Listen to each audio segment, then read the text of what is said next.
প্রতিদিন শ্রম বিক্রি করে সংসারের চাকা ঘোরায় যারা, উত্তরের জনপদের সেই শ্রমজীবী মানুষরা বেকার। বিশেষ করে আশ্বিন কার্তিকের এই অলস সময়টা কৃষি শ্রমিকদের জন্য দুঃসময়।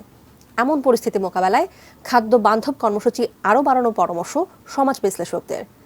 রংপুর প্রতিনিধি মাহবুবুল ইসলামের তথ্য ও ছবিতে ডেস্ক রিপোর্ট। ভোরের আলো ফোটার আগেই শ্রম বিক্রি করতে বেরিয়ে পড়েন এই মানুষগুলো। কাজের আশায় প্রতিদিন রংপুর নগরীর বিভিন্ন সড়কের পাশে তাদের প্রতীক্ষা।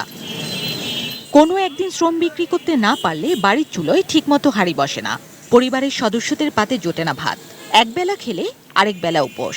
উত্তরবঙ্গে মঙ্গার ভয়াবহতা আজ স্মৃতি। তবে আশ্বিন কার্তিক মাসে রংপুর অঞ্চলে কর্মহীনতা বাস্তব। 4 দিন 5 দিন থেকে আসিয়ে ঘুরি যাই, কোনো কাজকর্ম নাই।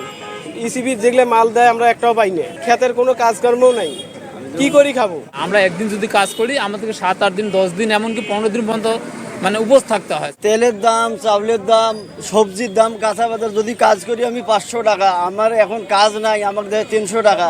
আমি কি করি? বউ বাচ্চা নিয়ে কিভাবে চালাই? সরকার কম দামে টিসিবি ও ওএমএস এর মাধ্যমে খাদ্য সহায়তা দিচ্ছে, তা কেনার সাধ্য অনেকের নেই। এই পরিস্থিতি থেকে বের হতে খাদ্য বান্ধব কর্মসূচি আরও বাড়ানোর কথা বলছেন বিশ্লেষকরা। টিসিবি ওএমএস এর যে মাল, সেই ওএমএস এর মাল সহজলভ্য করতে হবে।